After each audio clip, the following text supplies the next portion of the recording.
नमस्कार, आप देख रहे हैं वार्तिक टीवी और मैं हूं सुभाष शर्मा। वार्तिक टीवी के इस संक्षिप्त कार्यक्रम खबरों की खबर में आप सबका स्वागत है। आज के प्रोग्राम में बातचीत करने के लिए तो बहुत सारी बातें हैं, लेकिन हम खास तौर पर फोकस एक मुद्दे के ऊपर करेंगे। इस मुद्दे से जुड़ा हुआ हमारा जो स्ट्रक्चर है देश का, वो भी प्रभावित है इस मुद्दे से, इसलिए हम आज इसके ऊपर बातचीत करना चाहेंगे। वैसे यदि हम खबरों की बात करें तो कर्नाटक के चीफ मिनिस्टर सिद्धारमैया के खिलाफ एफआईआर दर्ज करने के आदेश हो गए हैं, तो कांग्रेस की वहाँ जो सरकार है उसको संकट आएगा। और यदि हम शांति दूतों की बात करें तो राजसमंद में 2 हिंदू युवकों की पिटाई के बाद माहौल वहाँ गर्म है। और कांग्रेस नीति सरकार कर्नाटक की और हिमाचल की, दोनों, हिमाचल में भी संकट आया हुआ है। हिमाचल में जिस तरह से हिंदू जो सेंटिमेंट्स हैं वो उभर कर सामने आ रहे हैं, तो इसका असर आसपास में भी दिखाई दे रहा है।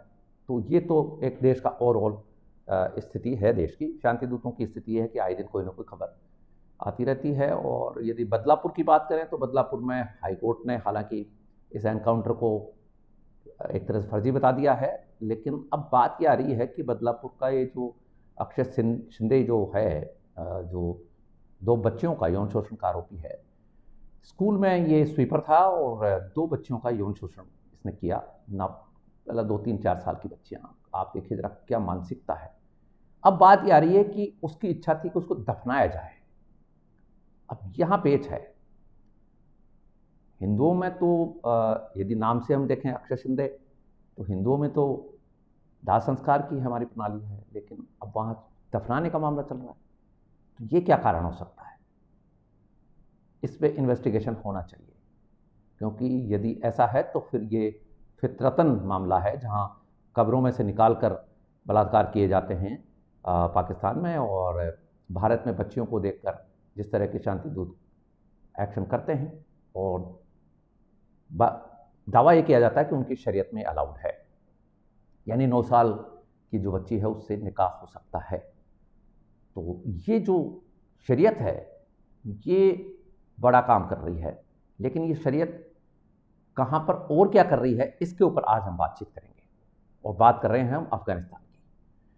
अफगानिस्तान को लेकर तालिबान का जिस तरह से रवैया सामने आया है, उसमें समझ में बात ये नहीं आ रही है कि किस तरह से व्यक्ति झूठ पे झूठ बोलता है, किस तरह से ये जो बना रखा है तालिबान का एक ऑर्गेनाइजेशन, ये किस तरह से सफ़ेद झूठ को दुनिया के सामने शरीयत कहकर बता रहे हैं, दावा कर रहे हैं कि हमारी शरीयत है ये, और शरीयत के अनुसार हम ठीक कर रहे हैं। दरअसल बात उठी है हॉलीवुड एक्ट्रेस मेरिल स्ट्रीप के उस यूनाइटेड नेशंस जनरल असेंबली के बयान से, वक्तव्य से, जहां मेरिल स्ट्रीप ने ये कहा कि तालिबान के राज में अफगानिस्तान की जो महिलाएं हैं उनकी स्थिति गिलहरी और बिल्लियों से भी बदतर है। वहाँ पर गिलहरी और बिल्लियाँ अफगानी महिलाओं से ज़्यादा आज़ाद हैं। इन पिक्चर्स में देख सकते हैं आप, मेरिल स्ट्रीप जो हैं वो भाषण दे रही हैं यूनाइटेड नेशंस जनरल असेंबली में, और उन्होंने जो वक्तव्य दिया वो ये दिया कि जो महिलाएं हैं उनके साथ ज़बरदस्त तरीके से मानवाधिकार का हनन हो रहा है, और तालिबानी जो शासन है, तालिबानी जो दंड है, वो महिलाओं को जीने नहीं दे रहा है। तो ये बात आप हम सब जानते हैं कि इसमें मेरिल स्ट्रीप ने कोई गलत बात नहीं कही है।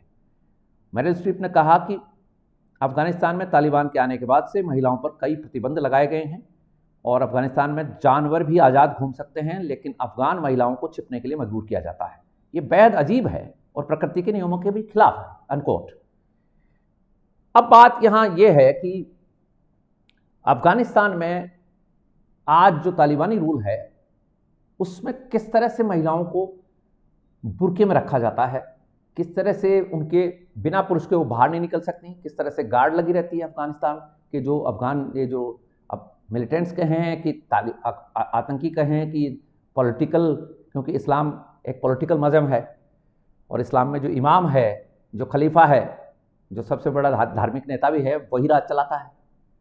तो अब ये जो तालिबानी हैं ये अपने आप को शरीयत का पालन कराने वाले भी, अपने आप को राज चलाने वाले भी, ये सब खुद में मानते हैं। यानी सरकार भी यही है और धार्मिक जो फतवे हैं वो भी यही देंगे। तो तालिबान ने इसके ऊपर जो बात कही है, पहले वो सुन लेते हैं, फिर आपको दिखाएंगे कि तालिबानी रूल में महिलाओं की क्या स्थिति है, तालिबान ने किस तरह से नक्काई धारण की है। वो हम आपके जो मेरिल स्ट्रीप ने कहा उसके पलटवार में तालिबान ने क्या कहा है वो देखे, जरा सुनिए। तालिबानी जो प्रवक्ता हैं, 2 प्रवक्ताओं ने एक साथ हमला किया है मेरिल स्ट्रीप के ऊपर। अब बात यह भी है कि मेरिल स्ट्रीप की सुरक्षा को भी खतरा हो सकता है, क्योंकि तालिबान का जिस तरह से रवैया है वो आप हम सब जानते हैं। हर देश में उनके लोग बैठे ही हैं। तो हमदुल्ला फितरत जो तालिबानी प्रवक्ता हैं, उनका ये कहना है कि अफगानिस्तान में महिलाओं के मानवाधिकार की रक्षा की जाती है। एक हास्यास्पद बयान है। कौन नहीं जानता कि महिलाओं के साथ कितना उत्पीड़न हो रहा है, महिलाओं नहीं बच्चियों के साथ। 6 साल से ज़्यादा, 6वीं क्लास से ज़्यादा की बच्ची बाहर नहीं जा सकती स्कूल में। स्कूल आगे की पढ़ाई पर प्रतिबंध है, यूनिवर्सिटी बंद है, कॉलेज बंद है।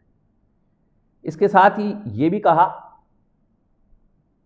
कि किसी के साथ भेदभाव नहीं किया जाता है, कुछ महिलाएं तालिबान के खिलाफ दुष्प्रचार करती हैं। दूसरे प्रवक्ता हैं सुहेल शाहीन, जिनको आपने देखा होगा जब तालिबान कब्जा कर रहा था अफगानिस्तान के ऊपर और अमेरिका सेना बेशर्मी से भाग रही थी। उस वक्त ये जो सुहेल शाहीन हैं काफ़ी वोकल थे और टीवी पे भी खूब आते थे। सुहेल शाहीन ने जो बयान दिया पलटवार करते हुए मेरिल स्ट्रीप के बयान के ऊपर, उनका कहना है कि महिलाओं को उन अधिकारों से वंचित नहीं किया जा सका है जो इस्लाम ने उन्हें दिए हैं। इस्लाम ने क्या अधिकार दिए हैं ये आप हम सब जानते हैं। मस्जिद में जा नहीं सकती, मस्जिद में नमाज नहीं पढ़ सकती, सार्वजनिक जगहों पर, खासतौर पर हम इस वक्त अफगानिस्तान की बात करें, सार्वजनिक जगहों पर नहीं जा सकती हैं, पार्क में नहीं जा सकती हैं, बिना बुर्के के कहीं निकलेंगी नहीं, और निकलेंगी तो कोई पुरुष साथ होगा। पुरुष में कौन होगा? भाई या पति या पिता। कोई पराया मर्द नहीं हो सकता है। यदि आइडेंटिटी पाई गई कि पराया मर्द के साथ है तो अडल्ट्री के चार्ज में कोड़े बरसाए जाएंगे, सरेआम कोड़े बरसाए जाएंगे, संसार किया जाएगा, यानी पत्थरों से उसको पीटा जाएगा। ये स्थिति है। सजा कौन सुनाएगा? सजा तालिबानी लीडर सुनाएंगे, तालिबानी जो कमांडो हैं वो सुनाएंगे, वही हैं कानून के रक्षक। सुहेल शाहीन ने और क्या कहा है? उन्होंने कहा कि जो अधिकार उन्हें इस्लाम ने दिए हैं, और कहा कि महिलाओं पर लगाए गए प्रतिबंध इस्लामी शरीयत कानून के मुताबिक है। अब एक तरफ कह रहे हैं इस्लाम ने अधिकार दिए हैं, और दूसरी तरफ कह रहे हैं कि जो प्रतिबंध हैं वो इस्लामी शरीयत कानून के मुताबिक है। ये बात समझ लेने जैसी है। इस्लामी शरीयत कानून 1500 साल पहले का, उस अंधेरी दुनिया का, उस जगत में जहां इस्लाम फला और फूला और आगे बढ़ा, वहां पर क्या स्थिति थी 1500 साल पहले? एक तरह से पाषाण युग में जी रहे थे लोग। आपको कोई इमारत उस इलाके में उतनी पुरानी नहीं मिलेगी। ये स्थिति है। जिस इलाके में इस्लाम का गढ़ है वहां 1500 साल पहले की कोई चीज वहां देखने को नहीं मिलेगी आपको। 1500 साल के बाद में ये जो खुलफाए राशिदीन वगैरह आए, इन्होंने फिर रेड्स की, दुनिया भर में अपना राज कायम कर लिया, लूटपाट की, उत्पात मचाया, इन्वेड किया। भारत उससे अछूता नहीं है, आप हम सब जानते हैं। तो ये जो था उसमें धन इकट्ठा हुआ और उसके बाद में वहां कुछ निर्माण हुए। बाकी इनके पास कोई स्ट्रक्चर, कोई आर्किटेक्चर नहीं था। और ये जो भारत में बात करते हैं, ये आप हम सब जानते हैं कि जहाँ से ये आए हैं वहाँ कुछ था ही नहीं, तो यहाँ क्या बनाते हैं? इनको जब स्ट्रक्चर्स का नॉलेज ही नहीं था, आर्किटेक्चर का नॉलेज ही नहीं था, इनके पास ज्यामिति थी ही नहीं। अब ये बोलते हैं अरेबिक अलजेब्रा बना दिया उन्होंने। अब चूंकि यूरोप में तो ज्यामिति बाद में गई है, भारत से इधर होते हुए, बगदाद के खलीफा के होते हुए। बहरहाल स्थिति ये थी कि पाषाण युग था और 1500 साल पहले जो कानून बने हुए थे, जो समाज में कबीलाई कानून होते हैं, हर जगह के अलग अलग होते हैं, लेकिन उनमें रिफॉर्म्स होते आए हैं। पूरी दुनिया ने रिफॉर्म किया है। अब मेरिल स्ट्रीप ने जो बात कही वो यहां एक बार हम वापस से कोट कर रहे हैं। वो बात बहुत इंपॉर्टेंट है। ये हॉलीवुड एक्ट्रेस मेरिल स्ट्रीप, यदि आप में से कुछ लोग अधेड़ अवस्था के हों और यदि 60s के लोग हों तो आपको मेरिल स्ट्रीप की बहुत सारी फिल्में याद होंगी। हॉलीवुड में इस एक्ट्रेस ने 1975 में डेब्यू किया था और इसकी जो 2011 में जो फिल्म रिलीज हुई वो बहुत फेमस फिल्म है, क्लासिक फिल्म है। ये मार्गरेट थैचर के ऊपर बनी हुई है। इंग्लैंड की प्रधानमंत्री थी मार्गरेट थैचर, बहुत ही जबरदस्त लीडर थी इंग्लैंड की। उनकी बायोग्राफी के ऊपर उनके ऊपर एक फिल्म बनी थी हॉलीवुड में, the iron lady. The iron lady की लीड एक्ट्रेस थी जिसमें ऑस्कर मार्गरेट थैचर को। तो ये इस तरह की एक्ट्रेस। अब इन्होंने जो कहा है वो सुनिए आप, कोट, मैंने 1971 में ग्रेजुएशन किया था। उस साल स्विट्जरलैंड में महिलाओं को वोटिंग राइट्स मिले। अफगानिस्तान में महिलाओं को पहले ही यह अधिकार मिल चुका था। 1919 से वो अपने वोटिंग राइट्स का इस्तेमाल कर रही थी। अमेरिका में भी महिलाओं को वोटिंग राइट्स इसके बाद मिला। ये हम जान लेते हैं कि अमेरिका में कब मिला। अमेरिका में 1920 के बाद मिला। अफगानिस्तान में ये क्यों मिला हुआ था, इसका कारण हम बता देते हैं आपको। मेरिल स्ट्रीप खुद मान रही हैं कि अफगानिस्तान में महिलाओं को वोटिंग राइट 1919 से पहले से मिला हुआ है। ये क्यों मिला हुआ था? ये भारतीय उपमहाद्वीप का हिस्सा था। अफगानिस्तान कोई डिफरेंट नेशन नहीं था। ये तो बाद में महाराजा रणजीत सिंह को जब हराया अंग्रेजों ने, महाराजा रणजीत सिंह के बाद उनके जो पुत्र थे, यानी सिख सेना हार गई। उसके बाद अफगानिस्तान का बंटवारा हुआ, जिसमें अफगानिस्तान का जो हिस्सा ये डूरन लाइन के इधर वाला है, ये पाकिस्तान के पास में है, और डूरन लाइन के उधर वाला पहले ग्रेटर अफगानिस्तान। अफगानिस्तान तो बेसिकली बाद में नाम दिया हुआ है। ये गांधार देश वगैरह नाम था इनका। तो ये स्थिति इसलिए थी कि भारतीय उपमहाद्वीप के ये लोग थे, और 1857 तक उनकी राजधानी दिल्ली हुआ करती थी। काबुल कंधार हमारे हिस्से में थे। ये तो कोई बहुत पुरानी बात नहीं है। मुगल्स जब आए तो उनको ज्यादा टाइम नहीं लगा वहां काबिज होने में, क्योंकि पहले से ही जड़ें मजबूत थी, पहले से ही। अब हम सब जानते हैं कि हमारे जो बड़े बड़े ऋषि मुनि हुए हैं, उनकी पैदाइश अफगानिस्तान की है। बुद्ध धर्म अफगानिस्तान में खूब फला फैला है। कनिष्का ने जो तीसरी जो बुद्धों की सभा बुलाई, सबसे बड़ी सभा थी, वो अफगानिस्तान में हुई थी। और अफगानिस्तान ही वो जगह है जहां पर कनिष्का के लोगों ने चाइनीज एम्परर्स के जो लड़के थे, मतलब राजकुमार थे, उनको कैद करके रखा हुआ था। जीत के आए थे वहां से। ये जो हिस्सा है काशगर वाला, काशी ग्रह जिसको शिनजियांग कहते हैं, ये हमारा हिस्सा था। तो अफगानिस्तान जो था वो पूरी तरह से भारतीयता में रचा बसा था। भारतीयता पूरी तरह से व्याप्त थी। भारत की स्थिति है, माता कैकेयी राजा दशरथ के साथ युद्ध में जाती है, और वो युद्ध की धुरी जो है उसको रोके रखती हैं, इसीलिए तो उनको वरदान मिला। सुभद्रा शिकार पे गई हुई हैं, अर्जुन को वहां मिली हैं। जामवंती भगवान कृष्ण की जो रानी थी, जामवंती जब परेशान हुई, श्यामंतक मणि खो जाने के बाद अक्रूर और कृतवर्मा वगैरह के ऊपर जब बातें आई, तो जामवंती वहां से रथ चलाकर उस वक्त भगवान श्री कृष्ण पांचाल नरेश के यहां इंतजार कर रहे थे हस्तिनापुर की सभा का मैसेज का कि 5 गांव दे दोगे क्या। उस वक्त यह तैयारी चल रही थी कि श्री कृष्ण को दूत बनाकर भेजा जाए। उस वक्त जामवंती आती हैं और श्री कृष्ण वहां से जामवंती के साथ जाते हैं, और वो श्यामंतक मणि का आप पूरा दृष्टांत पढ़ सकते हैं। ये हमारे यहाँ की स्त्रियों की स्थिति थी। अकेली घूमती थी आराम से। शेरशाह सूरी के साथ आए हुए जो ट्रेवलॉग लिखने वाले जो लोग थे, वो लिखते हैं कि भारत में रात को अंधेरे में भी महिला पूरे गहने पहनकर अकेली जा सकती है, कोई रोक टोक नहीं है उसको, कोई खतरा नहीं है उसको। ये भारत की स्थिति थी। बाद में जो इन्वेडर्स आए, इन्वेडर्स के साथ में जो इनकी ये शरीयत आई, जो ये कहती है कि 9 साल के बच्चे के साथ निकाह हो सकता है, महिलाओं को उठाया गया। वहां से ये लोग महिलाओं के साथ तो आए नहीं थे। बाबर भी महिलाओं को बाद में लाया, अपनी जो उसकी महिलाएं थी वो बाद में आई। सैनिकों की महिलाएं, अब तो ये लूटपाट की इन्होंने। तो ये जो पूरा का पूरा दर्शन दिखाया जा रहा है कि हम तो बड़े 1500 साल पहले जो हमने बनाया, खुलफाए राशिदीन बनाई, बड़ी वो थी, जहालत के बाद की स्थिति थी। जहालत थी पहले तो भाई ठीक है, आपके लिए जहालत होगी, लेकिन भारत में तो जहालत नहीं थी। भारत का ये जो अफगानिस्तान प्रांत है, ये तो जहालत में नहीं था। ये तो इग्नोरेंस में नहीं था। ट्रेडिशन क्या था, परंपरागत जो पोशाक थी अफगानिस्तान की, वो जरा एक बार आपको दिखा देते हैं।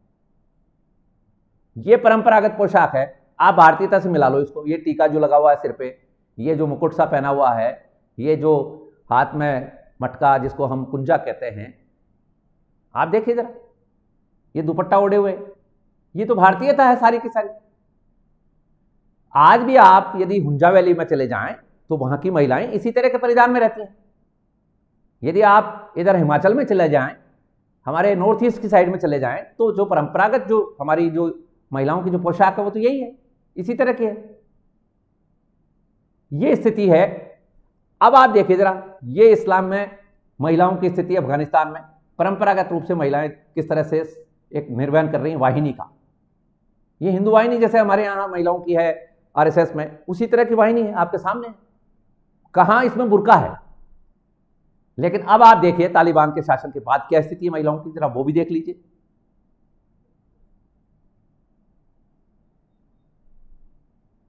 ये इस तरह से इनको पैक कर दिया गया है,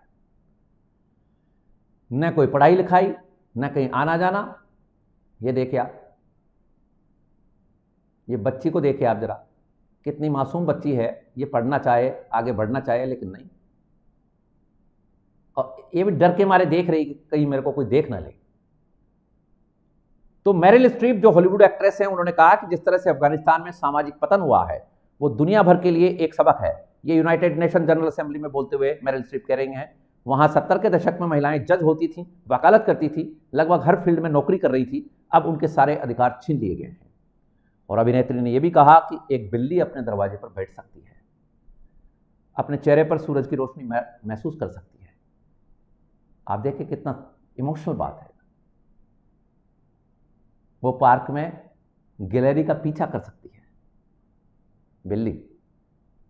एक पक्षी काबुल में गा सकती है, लेकिन एक लड़की ऐसा नहीं कर सकती अफगानिस्तान के तालिबान रूल में। और इसके ऊपर तुर्रा ये कि इस्लाम की शरीयत के मुताबिक हमने सारे अधिकार दे रखे। बेहद शर्मनाक बयान है।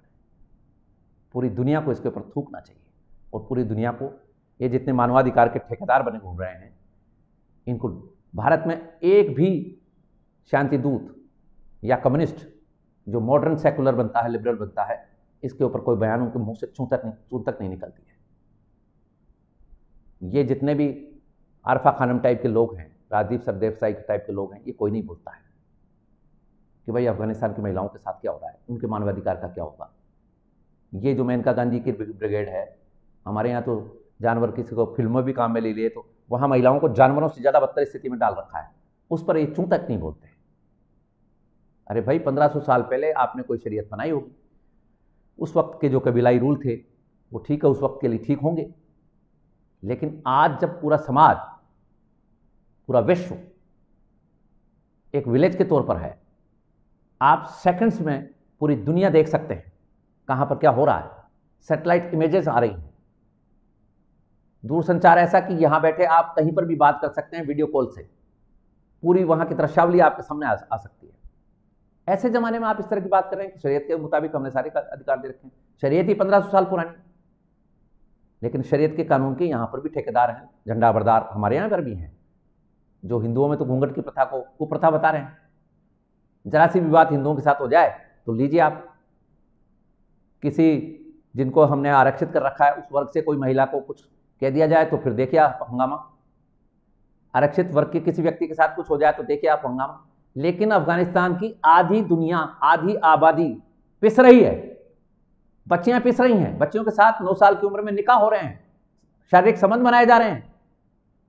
जो बच्ची अपना शरीर भी पूरा विकसित नहीं कर पाई है, उसको बच्चा पैदा करने की मशीन बना रखा है, बाहर नहीं निकाल सकते आप उसको। पढ़ाई लिखाई की उम्र है, 1970 के आसपास का अफगानिस्तान दिखाते हैं आपको, देखिए जरा। ये है 1970 के आसपास का अफगानिस्तान। पढ़ने जा रही हैं कॉलेज यूनिवर्सिटीज में लड़कियां, रिसर्च कर रही हैं लड़कियां। ये है हंसता खेलता अफगानिस्तान। ये टूर पर गई हुई ये युवतियां हैं जो कॉलेज की यूनिवर्सिटी की है, पीछे बस खड़ी हुई दिख रही है आपको। ये टूर पर गई हुई हैं घूमने। ये क्लासरूम, उस जमाने में देखे आप कितना मॉडर्न क्लासरूम, और को एजुकेशन है। पीछे देखिए आप, पीछे लड़के बैठे हैं, आगे लड़कियां बैठी हैं। ये था अफगानिस्तान। और जिस छाती से अफगानिस्तान निकला है, जिस जो ऐतिहासिक जो उसके पास परंपरा है उससे निकला है, उसमें तो फिर ये शर्मनाक और भी ज्यादा है, क्योंकि ऐसा तो आज से 200 साल पहले भी अफगानिस्तान नहीं था।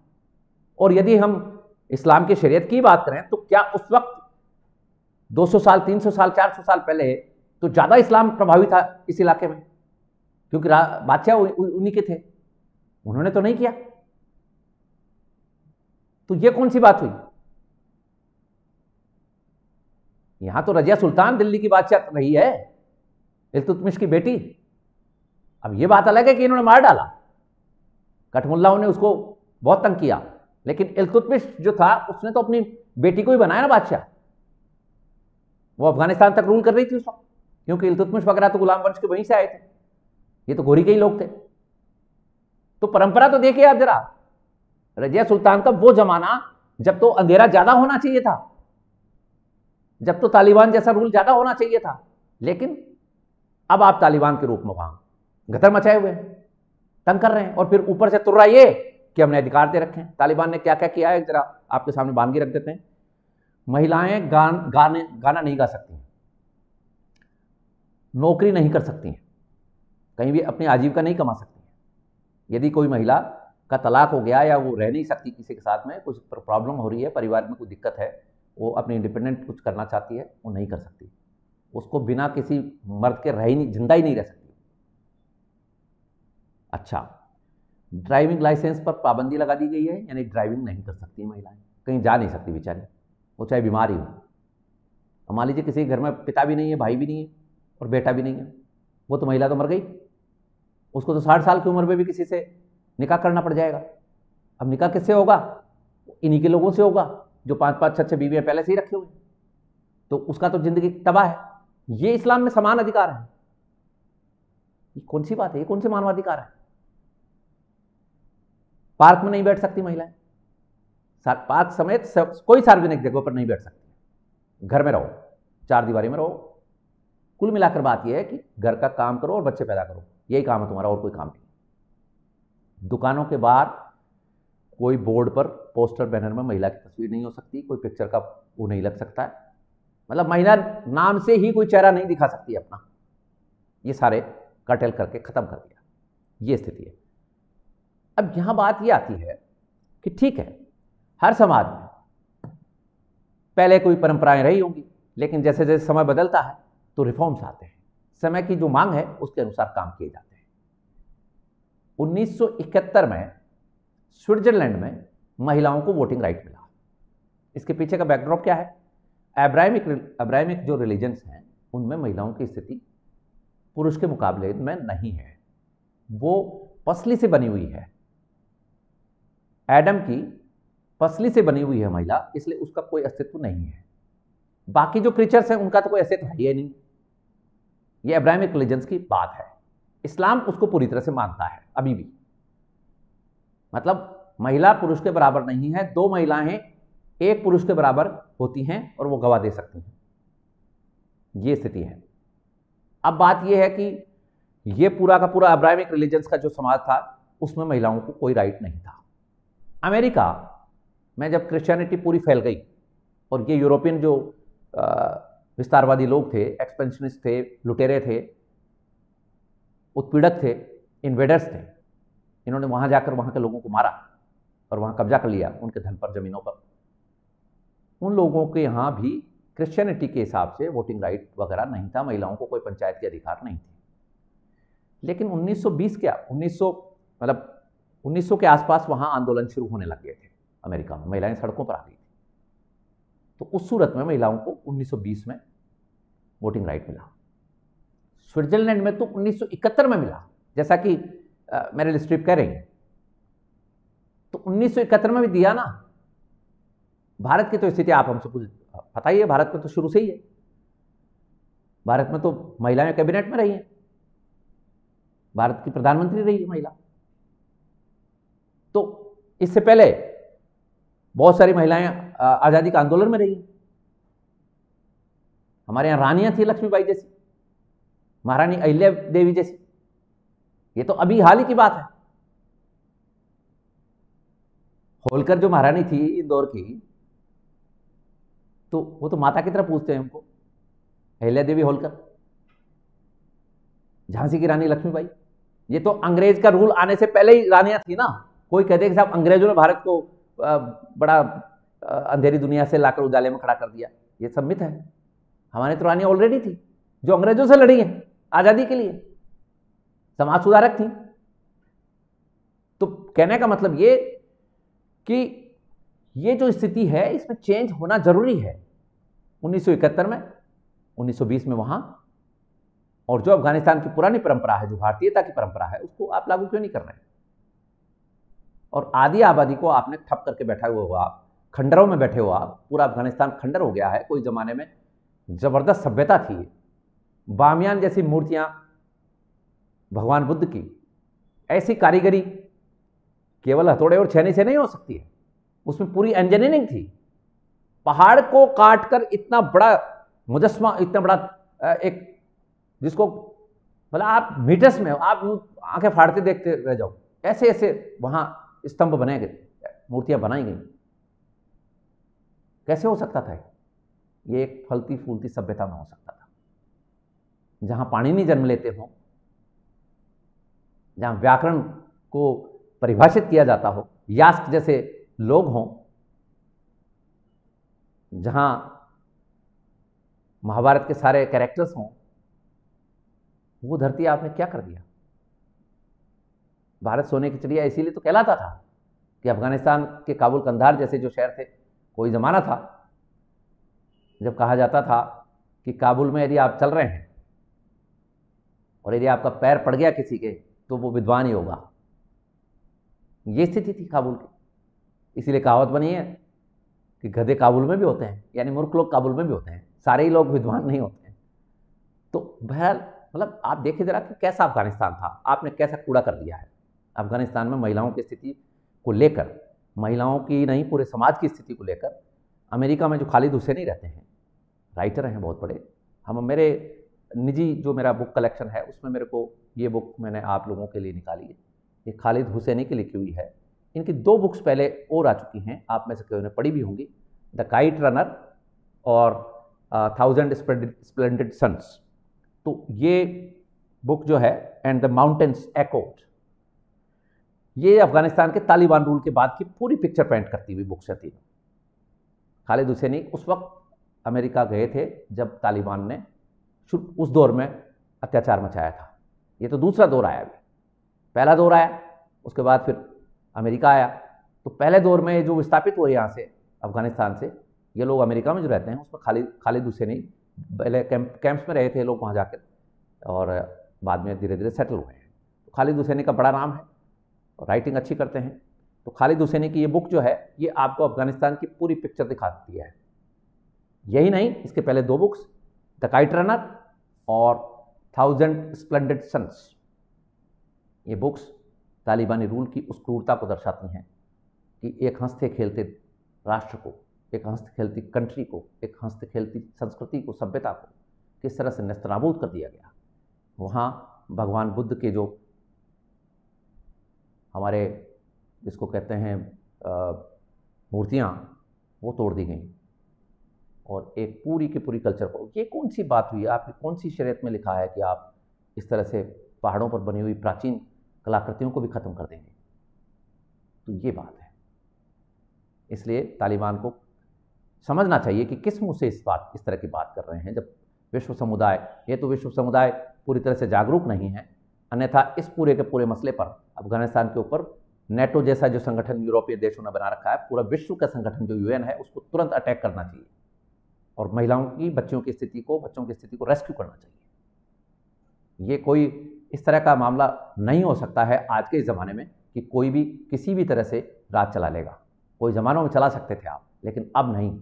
अब या तो ये यूएन वगैरह हैं, इनको बंद कर देना चाहिए, अन्यथा नाटो जैसी एक फोर्स यूएन के पास है। यूएन के पास अभी लेबनान में हमारे भारतीय जो सैनिक हैं वो हैं इस वक्त, यूएन पीस कीपिंग के जो सैनिक हैं वो अभी भी लेबनान में हैं, खतरे में जी रहे हैं। इस वक्त इजराइल का अटैक चल रहा है और हो सकता है कोई बड़ी बात नहीं इजराइल के ऊपर अब ये भी सनक सवार है कि इजराइल अब लेबनान को टेक ओवर कर ले, तो हमारे पीस कीपर्स हैं वहाँ। तो ऐसे पीस कीपिंग जो फोर्स से क्या मतलब है? फिर अफगानिस्तान को क्या मतलब? इन महिलाओं की जो चीखें हैं, जो क्रंदन है, वो आपको सुनाई नहीं दे रहा है?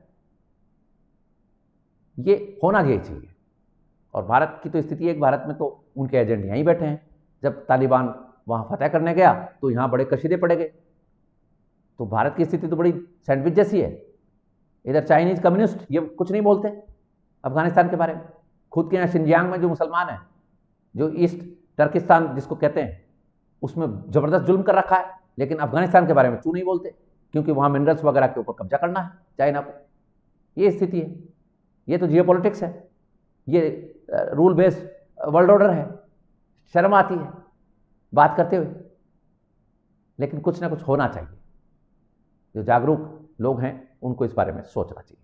आपने हमारा प्रोग्राम ज्वाइन किया, इसके लिए आपका बहुत बहुत आभार, धन्यवाद। I wish you good luck, success and happiness. Thank you so much.